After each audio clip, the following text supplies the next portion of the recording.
Buon pomeriggio a tutti, grazie dell'invito e sono molto contento che finalmente anche nel turismo si possa avere un approccio metodologico, procedurale, analitico ai dati e all'analisi dei modelli, cosa che fino a qualche anno fa era riservata solamente a settori come quello manifatturiero, produttivo.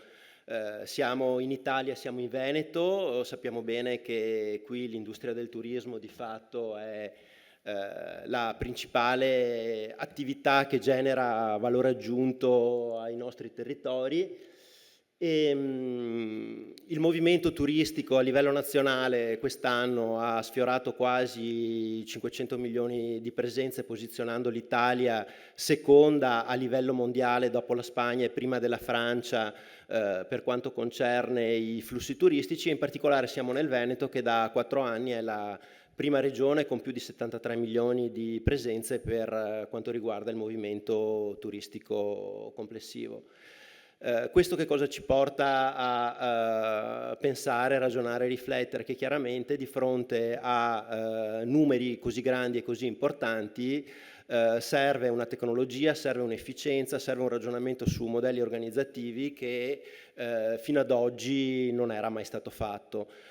Più dell'85% delle nostre imprese turistiche ha meno di 5 dipendenti e quindi chiaramente qualsiasi tipo di ragionamento che poi ci porta a sviluppare riflessioni per quanto riguarda gli aspetti legati all'innovazione e alla tecnologia deve tener presente che ad oggi il nostro tessuto imprenditoriale purtroppo non è ancora pronto a ricevere questo tipo di sollecitazioni, non è ancora pronto a ricevere queste innovazioni e quindi chiaramente a qualsiasi, diciamo così, tipologia di digitalizzazione, di innovazione che viene proposta, deve essere accompagnata un'informazione agli operatori, una formazione che deve partire sicuramente dalle scuole superiori, dai master, da qualche anno c'è l'ITS sul turismo, perché viceversa rischieremo di fare delle riflessioni che sono sterili e che poi non sono, diciamo così, applicabili nella realtà.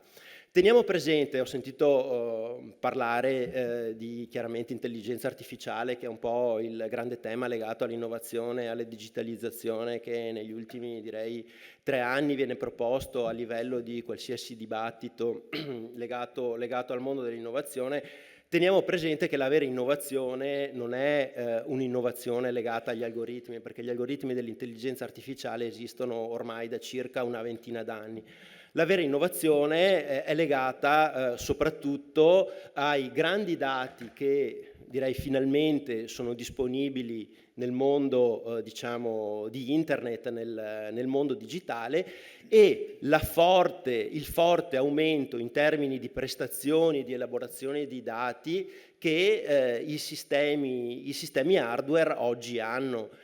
Gli stessi algoritmi che venivano utilizzati alla fine degli anni 90 e primi anni 2000 per supportare gli imprenditori a prendere determinate decisioni, di fatto, gira e rigira, sono quelli che vengono riproposti oggi.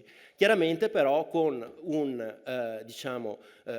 degli elementi legati proprio agli hardware e alla numerosità di dati disponibili molto molto più elevata.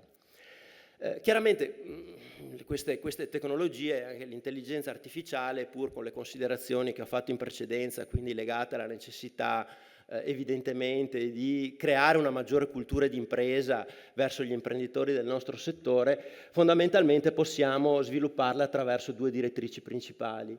La prima legata alla produttività e alla gestione dell'impresa, quindi sicuramente sull'automazione dei processi di prenotazione, di pricing, gestione energetica, manutenzione predittiva, cioè troppo spesso la fissazione del prezzo, vediamo anche sui giornali negli ultimi tempi, si parla di prezzo troppo alto, prezzo troppo basso, chiaramente il prezzo non può essere più lasciato alla sensibilità del singolo imprenditore, sia per questioni chiaramente legate ai profili di tipo marketing commerciale, ovvero per avere un posizionamento corretto, però anche per far match chiaramente rispetto a una marginalità che le imprese possono e devono avere. Spesso si parla di dati turistici, il turismo guadagna o perde in termini di presenza, a seconda anche chiaramente non tanto della capacità e spesso degli imprenditori, quantomeno nel breve periodo, ma soprattutto legata a volte a dinamiche, diciamo, sociali, economiche, internazionali, però in realtà bisognerebbe cominciare a ragionare su come sta andando il settore turistico rispetto al fatto di come stanno andando le imprese, se marginalizzano di più o di meno rispetto ad una volta. I flussi turistici, la quantità è solamente un elemento che ci dà chiaramente l'attrattività o meno di un settore. L'Italia è attrattiva, è bello venire, il Veneto è attrattivo, è bello venire, ma vediamo degli alberghi che vendono a 30 euro in pensione completa, diciamo così, i propri servizi. Allora dico, lì non andiamo più sulla turisticità, andiamo sul sociale. Quindi una persona con 900 euro al mese, invece che starsene a casa, pagare l'affitto, l'IMU e andare a fare la spesa, se ne sta in albergo. Poi però andiamo a vedere e capire se effettivamente l'imprenditore ci guadagna o ci perde. Ecco, diciamo, in un settore che purtroppo è ancora povero di managerialità e professionalità, qui sì, l'intelligenza artificiale secondo me può diventare uno strumento molto importante per aiutare l'imprenditore a capire quale sia il suo posizionamento da una parte e dall'altra parte se effettivamente l'azienda ci sta guadagnando oppure ci sta perdendo. Poi sicuramente l'intelligenza artificiale consente di ottimizzare le risorse, i margini, e non sostituisce il lavoro umano, anche se qui un altro dei grandi mega trend del settore turistico negli ultimi, direi, 3 anni, quantomeno dopo il Covid, è stato quello in qualche modo della complessità o della difficoltà nel reperire risorse umane. Al di là del settore, chiaramente il trend demografico è in decrescita da una parte e dall'altra parte le risorse, i professionisti, soprattutto quelli più giovani, chiaramente hanno bisogno di atterrare su piattaforme aziendali, piattaforme professionali che in qualche modo assecondino le loro desiderate, che siano medio, alte o basse, professionali, e che in qualche modo però gli diano un riconoscimento della professione che stanno facendo. Dico questo perché? Perché credo che in futuro la risoluzione della tematica dell'incontro tra domanda e offerta di lavoro, non solamente nel settore turistico, però soprattutto credo nel settore turistico, che è un settore fortemente labor intensive, non sarà dato tanto dall'ottimizzazione del rapporto, diciamo, tra la ricerca delle risorse umane e la capacità di generare lavoro delle imprese, ma sarà dato soprattutto nell'efficientamento dei modelli organizzativi. Efficientamento che chiaramente potrà essere dato da ragionamenti, riflessioni, valorizzazioni del capitale umano esistente, ma soprattutto nell'introduzione di nuove tecnologie che aiutino non più l'imprenditore, ma in questo caso il professionista, il manager, piuttosto che il capo servizio, a organizzare il lavoro in modo più efficiente e più efficace. Quindi la tecnologia non tanto per sostituire l'uomo, ma per creare posti di lavoro che siano, tra virgolette, più moderni e più attrattivi per le nuove generazioni.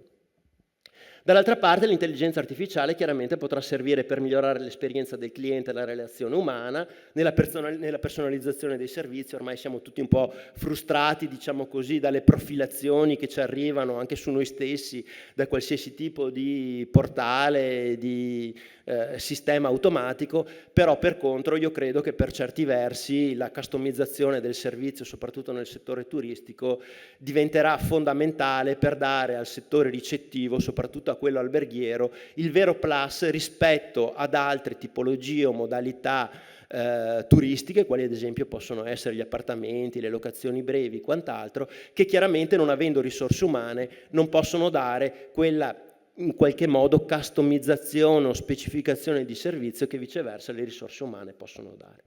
E dall'altra parte chiaramente l'accoglienza. Io credo che un domani non sarà un chatbot digitale che potrà sostituire il sorriso di un receptionist all'interno di un albergo, però sicuramente questi saranno strumenti che potranno migliorare l'informazione ai clienti e potranno generare un'esperienza di turismo a 360 gradi.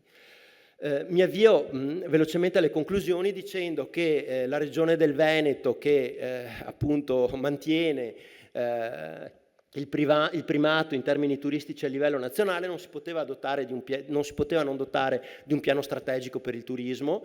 Quest'anno è stato redatto questo piano strategico che aveva 5 tavoli sui quali sono state fatte delle riflessioni, in particolare li cito tutti: qualità sostenibile, governance, modelli e prodotti, ma soprattutto innovazione pervasiva, dove si è parlato di digitalizzazione e di intelligenza artificiale, e di impresa e lavoro, che è il tavolo che ho avuto l'onore di coordinare, nel quale si è proprio ragionato sull'introduzione delle nuove tecnologie per migliorare l'efficienza nell'ambito del mercato del lavoro.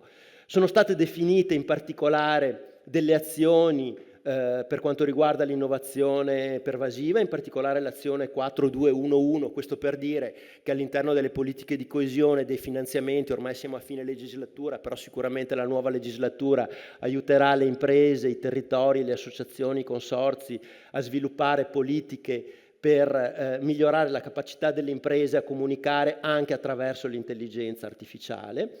E dall'altra parte, viceversa, nel tavolo imprese e lavoro c'è un'azione particolare mirata a sviluppare azioni finalizzate a far crescere le capacità manageriali attraverso il coaching e la creazione di progetti pilota, proprio perché la tecnologia, la digitalizzazione e l'innovazione devono atterrare in un terreno fertile, perché se atterrano in aziende in cui ci sono professionisti che non sono in grado di recepire la tecnologia, rischiamo di fare solamente ragionamenti di tipo scientifico, ma poi il settore delle imprese, che è quello che ha bisogno dell'innovazione, rischia di non essere ricettivo. Chiudo dicendo che come Confturismo Veneto, Federalberghi Veneto, assieme a Università Ca' Foscari e Unicredit, quest'anno abbiamo implementato un progetto proprio per individuare tre prototipi che possano praticamente atterrare nelle imprese, prototipi di intelligenza artificiale, e che in qualche modo possano seguire tutto il ciclo esperienziale nel turismo, quindi dalla parte della prenotazione fino alla parte di svolgimento delle attività organizzative all'interno di una struttura ricettiva, fino chiaramente a poter, attraverso una piattaforma di destination management, dare al turista tutte quelle informazioni che servano per poter dare un'esperienza a 360 gradi di turismo e soprattutto allungare il periodo medio di soggiorno, che purtroppo in questo momento è un punto debole dei flussi turistici nella nostra regione. Io vi ringrazio. Grazie Marco. Diamo la parola a Michele Tam, Presidente del CISET. Prego. Grazie. Buon pomeriggio. Cercherò di stare assolutamente ai tempi e anche guadagnarne un paio, forse. Grazie. Allora, il tema di oggi, confrontarsi con l'idea dell'intelligenza artificiale e di come cambia o sta cambiando il lavoro, perché questo è il tema, professioni, nuove professioni. È un tema per me molto affascinante e lo seguiamo da un po', direi. Anzi, da quando di intelligenza artificiale non si parlava, ma si discuteva comunque di tecnologia, in particolare servizi, perché questo è sempre stato un mondo, quello del service management, dove, al contrario della manifattura, il terreno è sempre stato un po' grigio nella possibilità di applicare tecnologie, in che direzione, se avrebbe riguardato solo una parte dell'economia e delle attività economiche. Con il CISET già da diversi anni, prima ho sentito che ha parlato il dottor Vescovi, abbiamo provato a cominciare a inseguire sul campo e in impresa delle possibili applicazioni. Ecco, tutto è accelerato adesso e anch'io, come tanti di noi, sto seguendo con grande attenzione tutta la reportistica, i dati che continuano a uscire, soprattutto su previsioni, su dove andremo e dove sta andando il mondo, con stime anche sulla composizione dell'occupazione. Ecco, io volevo, come dire, da studioso, ma forse poi anche da pratico, non inseguire tutto questo mole di stimoli, ma fermarmi su un paio di cose. Una è che se si prende un po' la cosa con l'accetta, ci sono due grandi temi quando si discute di questo impatto dell'intelligenza artificiale. Se si vuole, uno è l'impatto che avrà sulla produttività, cerchiamo di capire in che senso avrà un impatto sulla produttività e in che direzione, e l'altro è l'impatto sull'occupazione, ma direi meglio sul lavoro, perché l'impatto non riguarda solo il numero, ma anche come si lavora e le condizioni in cui si lavora. Ecco, sulla questione della produttività, riprendendo un po' quello che diceva anche Marco Gottardo, preferisco guardare la cosa come la guarda un aziendalista, cioè non penso tanto alle misure macro, ma penso quando in impresa ci si chiede quanto valore creo e come lo e come si distribuisce. Sappiamo che in termini di valore creato, quello che ci interessa sapere è quanto ci riconosce o si riconosce un cliente, un visitatore in ciò che gli diamo, cioè il valore che gli assegna, che poi questo si traduce, se vuoi, in disponibilità a pagare, e dall'altra parte invece qual è stato lo sforzo per produrre l'esperienza che gli diamo, a cui abbiamo imparato a mettere non soltanto il costo totale dell'impresa, ma anche lo sforzo che ci mette il consumatore. Quindi è una specie di beneficio netto. Poi sappiamo che il prezzo è lo strumento attraverso cui quello che creiamo di netto viene distribuito fra impresa e consumatore o visitatore. Ecco, il punto qui è questo. Discutiamo di intelligenza artificiale solo come efficientamento e quindi lavorare sui costi o discutiamo anche di aumentare il valore e il beneficio netto che diamo al cliente? Perché sennò comincia a diventare un gioco al ribasso. E pensando che poi il modo con cui si ridistribuisce il valore che creo ha dei grossi impatti sul territorio e sulla tenuta di altri valori che non sono misurati soltanto ed esclusivamente dai margini, questo conta molto. La seconda questione che riguarda, dicevo, voglio essere molto spiccio, è la questione del lavoro, come cambia il lavoro e l'occupazione. Ecco, anche lì, come dire, sono molto affascinanti quelle indagini o comunque quelle proiezioni che ti mostrano quali sono questi nuovi mestieri che si creeranno, molto legati allo sviluppo dell'intelligenza artificiale stessa, quindi c'è una sfilza di ingegneri, sistemisti e altre figure con nomi nuovi che saranno molto importanti. Però c'è anche qui uno studio che a me è interessato molto, che mi sembra che sia uno studio dell'OECD, che ha impostato la questione in maniera diversa. Invece che andare direttamente a provare a fare la conta di quali sono i mestieri e le professioni che andranno su, andranno giù o spariranno, si è chiesto invece quali sono all'interno, se si vuole, di ogni mestiere, quegli skills e quelle competenze che sono più candidate a essere automatizzate e gestite con strumenti quali intelligenza artificiale, e quindi le chiama quelle automatizzabili, queste risorse e competenze, e quelle che invece sono risorse e competenze, qui lo studio in maniera che a me non piace molto le chiama le competenze bottleneck, cioè quelle che resistono all'automazione. Io preferisco chiamarle quelle che sono ancora fatte dalla mente umana, dalle mani umane, dalla sensibilità umana. Ecco, e qui, se si vuole, le code sono meno interessanti del centro, perché, d'accordo, seguiremo l'evoluzione dei mestieri di punta, vedremo sparire qualcosa, ma quello che è estremamente interessante è la grossa pancia di situazioni grigie, e cioè dove non sarà tanto questo o quel mestiere a sparire, ma a trasformarsi perché le sue componenti automatiche, o passatemi il termine per brevità, o umane, devono trovare una nuova definizione. Tra l'altro, secondo me, pensando da aziendalista che poi le cose non cadono dal cielo, ma bisogna vedere come le aziende sanno metabolizzarle e anche fare innovazione nel modo in cui sfruttano le tecnologie, che cosa sia meglio fare, virgolette, con l'intelligenza artificiale, che cosa sia meglio far fare alla persona, non è un confine che viene dato una volta per tutte, ma è dato sia dall'evoluzione, ma anche dall'interpretazione che sappiamo dargli.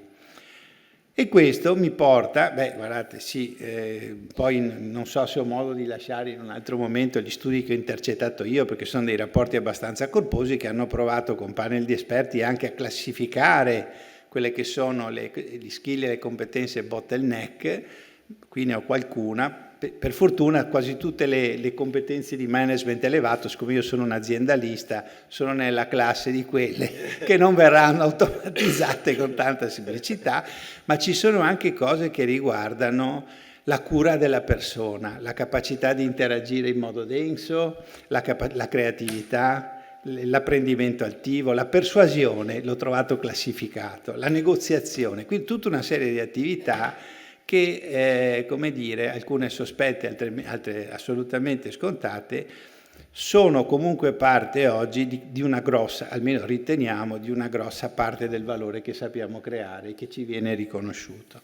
Ecco, un altro studio che secondo me, voglio dire, completa un po' il quadro, che è di una rete di studiosi che si occupano di automazione. Ecco, ho preso la questione pensando a un po' tutto il gruppo di tecnologie, cioè la robotica, intelligenza artificiale e automazione dei servizi. E qui ha provato a classificare, proprio nel modo in cui le aziende prendono queste cose, aziende che, potendo muoversi in un range di scelte, faranno la scelta di essere, le etichette le hanno create loro, più high tech, sostituire molto la presenza umana, l'accessibilità umana con strumenti di automazione, da quelle che invece vogliono restare high touch, cioè legate alle persone, alla materialità delle cose, ai rapporti vis-à-vis. Ecco, secondo me allora la prossima cosa che farò provando a far casi d'impresa è crearmi una specie di matricetta dove prenderò le competenze e gli skills candidati ad automatizzare e no, però anche le scelte di impresa, quelle che vogliono mantenere perché pensano che il valore generato gli sia più facile o più consono, molto la presenza umana oppure no. Ecco, un'ultima cosa, così resto nei tempi, che vorrei dire è che un po' di esperienza l'abbiamo fatta e sono molto con Marco Gottardo su questo, perché poi non è che possiamo già pensare se il terreno è fertile o no, punto, e quindi classificare imprese che sono pronte e che non sono pronte, ma piuttosto, e qui ancora una volta l'aziendalista che parla, è che ogni processo in impresa è qualcosa che va gestito, è qualcosa che ha una storia, e quindi l'intelligenza artificiale e le altre tecnologie ci daranno un grosso potenziale, ma poi ci vorrà gran testa, pazienza e volontà per lavorare sull'organizzazione interna del lavoro. E anche lì modelli unici no, perché tutti partono da storie diverse, da settori diversi e per fortuna anche dalle sensibilità individuali. E con questo forse sono stato nei tempi. Grazie moltissimo. Damiano De Marchi, ti lasciamo, hai bisogno di hai pubblicato un libro sugli tourism, se vuoi raccontarci qualche punto fondamentale del Ho fatto, buongiorno a tutti, allora ringrazio dell'invito a partecipare a questo evento, era dal 2021 che non venivo qua, l'ultima edizione era la quinta, avevamo parlato di data driven, adesso vediamo che il data driven è diventato elemento comune, ne siamo molto contenti. Farò un passo successivo rispetto al data driven anche per, evolvere appunto non solo il tema ma il tema dell'e-tourism in generale. Ci sono diversi studenti in sala, sono molto contento che ci siano e dedico questa piccola presentazione a loro e lo capiremo insieme perché.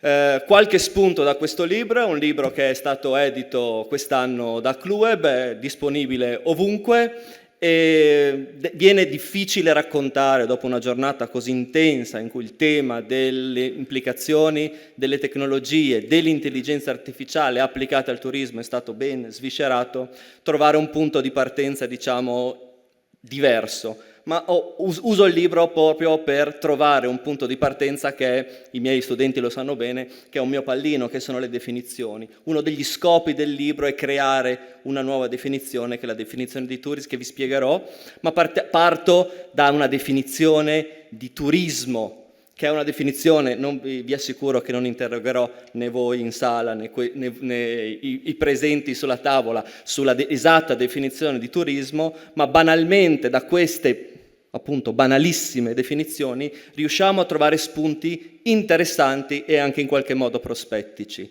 Proprio per la definizione del turismo è collegato in maniera intrinseca alla domanda, al mercato, alle persone.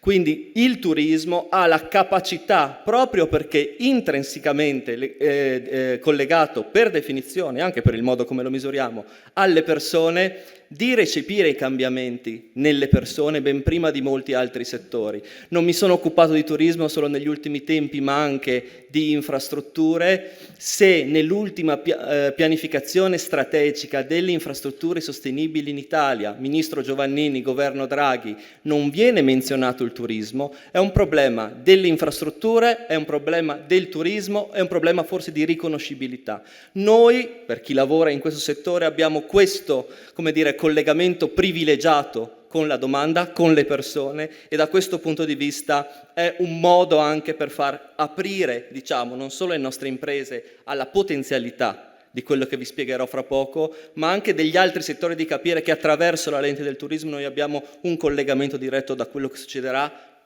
o che sta per succedere o che sta succedendo anche in altri settori. Per le ICT, per le tecnologie, questo è particolarmente vero. La pervasività delle tecnologie nel turismo ne ha fatto non solo, come dicevo prima, un settore sentinella, ma un campo di applicazione primigenio, sia per le imprese turistiche. Se noi pensiamo che chi ha un po' di storia in questo settore, i CRS degli anni 60 sono stati probabilmente la prima rete di trasmissione dei dati civile al mondo, che partivano dalle compagnie aeree, quindi dalle imprese è nato questo collegamento con la tecnologia, e poi molto più recentemente attraverso e grazie alle destinazioni. L'innovazione tecnologica rivoluziona il settore, la trasmissione del valore, parola chiave non solo per il marketing, ma per questo orientamento che vogliamo avere al mercato, attraverso l'informazione non solo influenza gli interessi, le scelte, i comportamenti delle persone,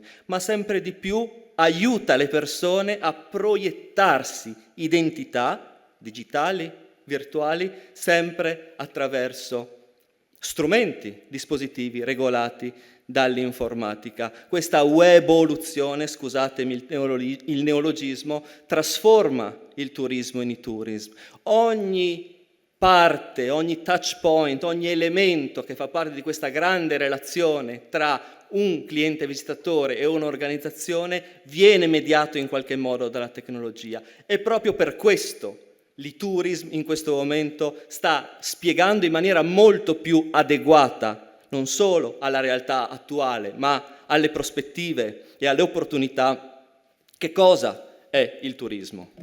L'e-tourism, e questa è la definizione, è il processo di applicazione di soluzioni ICT, Information and Communication Technologies, ma qua conosciamo anche la parola prompt, quindi diciamo ICT ormai è, come dire, banalità, alla produzione turistica, con l'obiettivo, e questo diciamo è il senso di collegarlo al prodotto turistico, alla produzione turistica, non solo di digitalizzare, ma anche di virtualizzare il prodotto turistico e le sue componenti. Nella lunga storia di questa applicazione delle tecnologie, l'abbiamo visto in tutti gli esempi fino adesso, la tecnologia ci aiuta a facilitare l'erogazione del prodotto, no? Attraverso booking.com riesco a farmi una prenotazione da solo, cosa che prima non potevo fare. Ne aumenta la personalizzazione, l'esperienzialità. Gli esempi che abbiamo sentito fino adesso, insomma, ci raccontano questa parte qua. Come noi, operatori del turismo, come il nostro cliente visitatore, riesce in qualche modo ad avere un aumento del valore attraverso più esperienzialità, più personalizzazione, più userness friendly, chiamiamola così.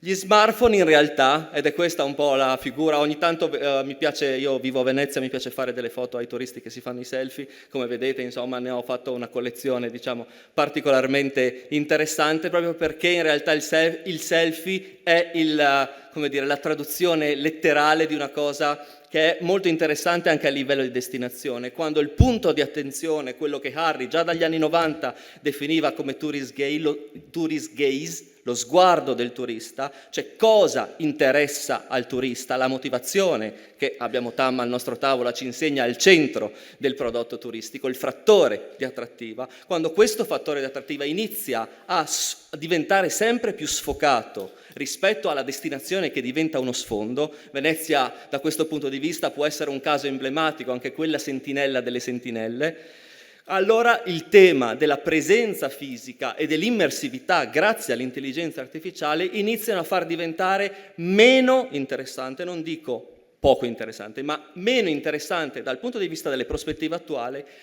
qualcosa che non abbia un collegamento forte con il tema non solo della digitalizzazione, ma anche della virtualizzazione. Questa è un po' l'idea che sta alla base di questo libro. Che cosa implica per le imprese turistiche?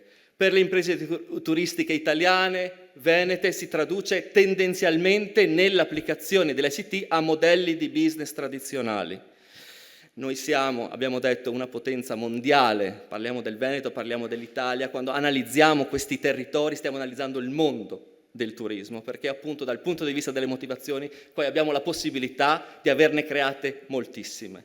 Però molto spesso non abbiamo, diciamo, operatori che facciano, magari c'è qualche rete, come è stata presentata, queste masse critiche, i grandi decision maker del turismo, i grandi player del turismo non sono neanche italiani. Possiamo contare MSC, insomma, che tra l'altro è italo-svizzera, o le ferrovie dello Stato, però insomma stiamo parlando insomma di una parte limitata insomma, del mondo del turismo. Ecco. Quindi modelli tradizionali e consolidati che indirizzano il management verso un'ottica data informed più che data driven, ovvero certo i dati fondamentali, ormai credo almeno qua dentro lo abbiamo acquisito, sia nelle imprese che nelle destinazioni questo diventa riconosciuto, però in realtà abbiamo necessità anche di applicarli ad un contesto. Questo è molto vero poi quando parliamo di intelligenza artificiale, di large language model, ma questo lo dobbiamo applicare anche quando prendiamo le decisioni. Senza dati abbiamo solo opinioni, sicuramente, ma la competenza di chi poi prende la decisione deve affidarsi ai dati e applicarla ai diversi contesti di riferimento. Questo nel turismo è fondamentale. Vado a concludere, ho ancora 2 slide. Moltissime tassonomie, l'intelligenza artificiale attuale, che viene definita in qualche modo debole, mima quella che è l'intelligenza umana, potremmo stare ora a parlare di che cos'è l'intelligenza umana, ma non lo faremo, e quindi da questo punto di vista cosa fa l'intelligenza artificiale? Comunica, percepisce, conosce, in certi casi ragiona, difficile pensare che è totalmente stupida, come ho sentito prima. In realtà anche i large language model, abbiamo vinto come Italia un premio sul Nobel, un Nobel sulla fisica per quello, sono sistemi complessi, e già adesso presentano delle caratteristiche per cui non erano programmati, fanno funzioni per cui non erano programmati, quindi è un elemento ancora in corso. Naturalmente esempi ce ne sono tantissimi, per le imprese, su quelli su cui mi focalizzo, ma credo che queste slide vi rimangano, e poi ripeto, il libro è disponibile, potete comprarlo e ad approfondire, la segmentazione, capire come costruire dei gruppi più efficienti per il mercato, le campagne di marketing digitali non solo sul tema della profilazione ma anche su della pianificazione e naturalmente il revenue management, utilizzare i dati per focalizzarsi sul prezzo. Concludo sulla prospettiva, che è quello di domani. La virtualizzazione può far nascere a livello di imprese, e questo mi auguro è uno degli scopi del libro, anche per il sistema italiano, di far nascere nuovi modelli di business. In questo momento sulla virtualizzazione il turismo è molto più indietro dell'entertainment. Non dico che il nuovo Booking.com sarà Disney, ma su questa strada, su questa, chiamiamola così, competizione, sono molti più avanti. Abbiamo diversi studenti ed è per questo che dedicavo questa presentazione a loro. Come professionista della formazione, intanto abbiamo la necessità di diffondere l'educazione all'e-tourism, non solo per gli studenti, dentro e fuori le scuole, non solo per dare una motivazione a loro di continuare i loro percorsi di studi, ma anche per supportare loro e tutto il settore. Siamo uno dei paesi a più basse competenze digitali di base d'Europa, a capire gli strumenti che utilizziamo. E poi, per il turismo in generale, adottare un approccio post-disciplinare. Io mi occupo di una cosa, un'altra persona si occupa di un'altra cosa. Anche questi approcci inter- e multidisciplinari ci fanno stare nei nostri ambiti, aprire questi ambiti e creare nuovi ambiti di formazione, di ricerca, di consapevolezza per affrontare la fluidità della conoscenza attuale. Grazie mille. Grazie. Ora Simona Olivadese e Alicia Rizzetto. Simona Olivadese, Unicredit, Visione Turismo. Voglio ricordare che Unicredit è partner e copromotore di queste iniziative, quindi intanto grazie Unicredit, grazie a te, grazie al lavoro che da molti anni facciamo insieme qui e anche dell'attenzione non solo attenzione ma anche dei servizi, delle attività che Unicredit dedica all'innovazione anche nel settore turistico. Non solo, ricordavo lei stamattina, c'è un gruppo in questo momento un gruppo di start-up italiane che sono a Milano riunite da voi e da voi sostenute con una serie di processi che riguardano... No? Esatto, quindi insomma per dire quanto siete sul pezzo anche da questo punto di vista. Prego. Grazie Stefano. Non è facile intervenire nel ruolo di banca in una giornata così ricca di presenze, di esponenti autorevoli che negli anni ho conosciuto e che è sempre un piacere ascoltare. Il nostro è un appuntamento, come dicevi tu, consolidato negli anni, perché sosteniamo e crediamo con convinzione in questa occasione di scambio, di dialogo sull'innovazione digitale del turismo. Come banca, naturalmente, sappiamo quanto sia importante la digitalizzazione nei processi di crescita delle aziende ed è per questo che abbiamo avviato diversi percorsi per favorirne l'adozione. Un esempio concreto è Unicredit per l'Italia, che dal 2022 accompagna le imprese nel processo appunto di evoluzione e di posizionamento competitivo. Abbiamo stanziato solo nel piano di transizione 5.0 del governo 5 miliardi proprio per investimenti in tecnologie avanzate e sostenibili, che si traducono poi con finanziamenti, per esempio nel turismo, che vedono durate fino a 20 anni e che tengono conto anche della stagionalità, quindi con piani di ammortamento che tengono conto della stagionalità. Tornando un po' al contesto di oggi, quindi della digitalizzazione, dell'innovazione tecnologica, che abbiamo visto quanto sia centrale, mi viene da dire come sintesi, come insomma, quello che ho recepito, che la competitività di un'impresa non si misura ad esempio dal numero delle stanze, ma dalla capacità che le imprese hanno di raccogliere, interpretare e valorizzare i dati. Quindi vince chi riesce a capire cosa vuole il cliente prima ancora che lo chieda. Chi riesce a raccontare un territorio con un algoritmo oppure trasformare una recensione in una strategia. Questa è proprio la direzione in cui le imprese devono dirigersi, no? Appunto per diventare, quindi per assumere, acquisire un vantaggio competitivo, e in questo noi crediamo come banca ed è per questo che ci siamo oggi con il rinnovo del nostro impegno col digital tourism, ma anche con tutte quelle progettualità, quindi con una certa visione anche di quello che può essere lo strumento corretto per sostenere le imprese, quindi progettualità come quella che ha raccontato in chiusura il dottor Gottardo del progetto innovativo che vede coinvolti attori differenti, no? Da associazioni di categorie, da imprenditori, da aziende come Upskill, da realtà come Upskill e da anche la presenza dei giovani. Quindi questo il nostro ruolo non vuole essere soltanto di sostegno economico, ma anche di soggetto attivo che mette in correlazione, quindi crea un'inclusività da parte di più soggetti, quindi imprese, giovani, perché appunto ci sono anche i giovani presenti in questo progetto e esperti del settore. Lascio la parola ad Alice per raccontare nel vivo quello che è stato, insomma, quali sono state le fasi della progettualità. Grazie mille Simona. Grazie Simona. Alice, prego. Slide. Grazie mille. Magari sei più comoda, tiro il microfono verso di te. Ok. A difesa di Simona Olivadese, Alessia è una delle studentesse che ha preso parte al percorso e quindi il refuso era lecito, era assolutamente lecito. La stessa cosa che in fondo Mirko e Mario faccio insieme. Ma è quello che succede quando ci sono progetti che coinvolgono diversi attori di tipologie diverse, e devo dire che in particolare con il progetto che abbiamo sviluppato con Confturismo Veneto e appunto Unicredit, il team è stato davvero allargato. Parte di quel team è al tavolo qui con me, quindi passiamo dal mondo accademico al mondo della banca, delle imprese, fino alle federazioni. Lasciatemi una brevissima introduzione rispetto al nostro ruolo, non solo all'interno del progetto, ma rispetto al nostro impegno per le imprese del territorio. Upskill 4.0 è una realtà, uno spin-off di Ca' Foscari che si occupa di innovazione territoriale e di percorsi di accelerazione per le imprese. Questa precisazione è dovuta perché perché ci fa subito capire che il tema dell'adozione tecnologica, che si tratti di intelligenza artificiale o meno, per noi e penso per tutti voi in sala è già dato per scontato, quindi siamo già oltre. Il vero tema che vi vorrei porre oggi è invece quello del come.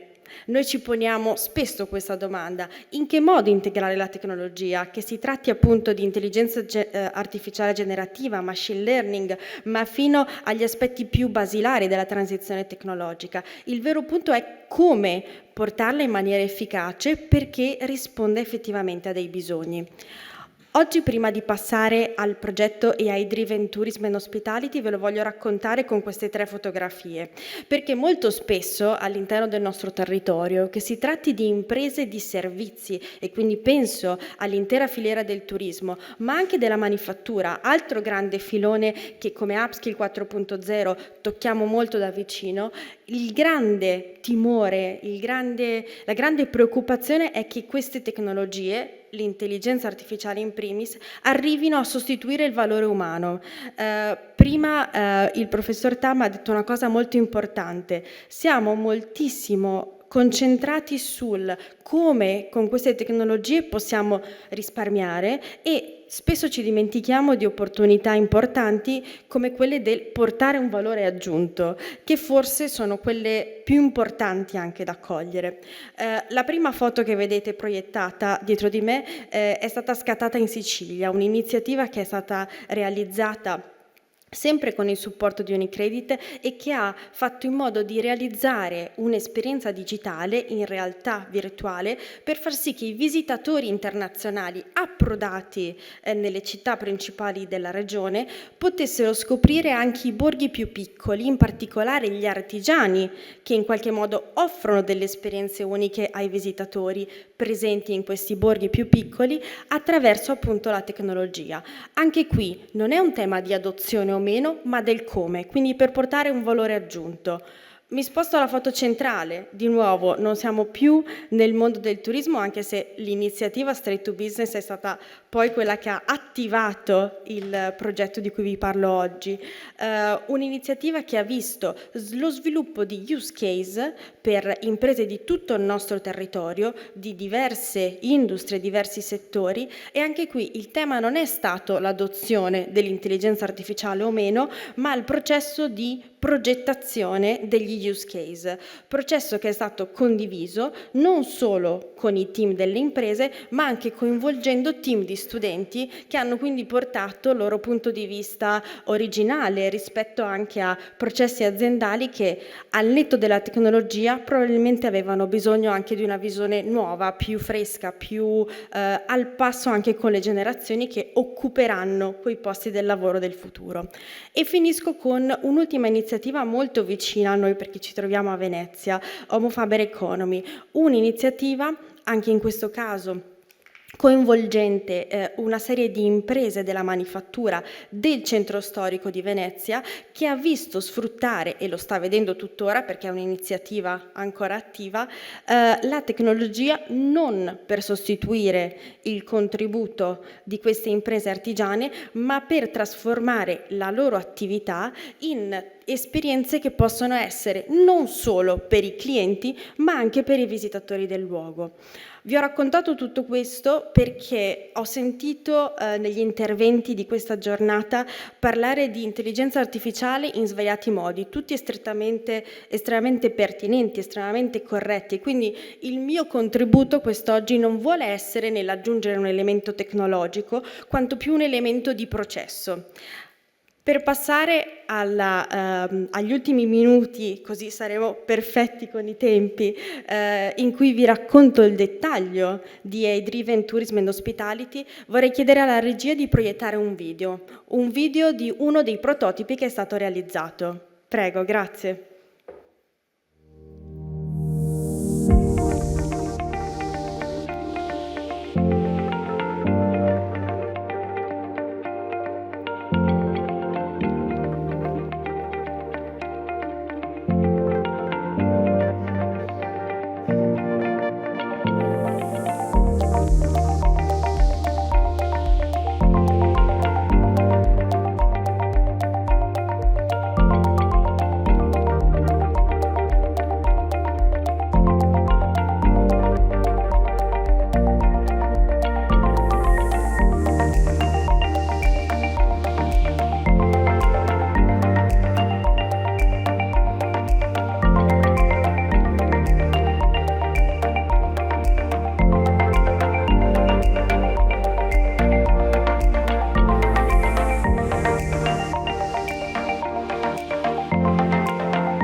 Come vedete questo video non ha nessuna riga di codice, anche perché io non lo saprei scrivere, come penso molti di voi in sala, ma ha un approccio totalmente empatico, molto umano, proprio l'aspetto che volevamo valorizzare attraverso questo progetto. AI Driven Tourism and Hospitality è nato all'inizio di quest'anno, è stato un progetto molto intenso, molto rapido e stiamo arrivando alla sua conclusione. Progetto che non ha consistito in puro sviluppo tecnologico, ma che anzi ha visto il suo cuore nella parte iniziale di esplorazione. Sono stati coinvolti studenti, sono state coinvolte le imprese della filiera, tutte le imprese della filiera, dal mondo della ristorazione fino alle strutture ricettive, e sono stati coinvolti anche esperti del mondo accademico, in primis quelli che sono al tavolo con noi proprio quest'oggi, perché, di nuovo, il tema non è l'adozione della tecnologia, il tema è il processo e il come, perché l'adozione della tecnologia, anche la più funzionale, non ha alcun senso se non risponde a un bisogno effettivo. Quello che abbiamo costruito appunto non è stato un semplice kit di prototipi, ma un percorso basato su bisogni reali di figure tipiche della filiera, il visitatore internazionale, personas a cui ci siamo riferiti con questo prototipo, ma anche l'operatore del settore fino al destination manager, e quindi risorse reali che gravitano attorno a questa filiera e alle quali abbiamo voluto dare una risposta, sì, con la tecnologia, ma attraverso appunto un percorso altamente collaborativo. Chiudo con un aspetto non di inferiore importanza. Ho iniziato con una domanda, quindi il tema non è l'adozione o meno, ma il come.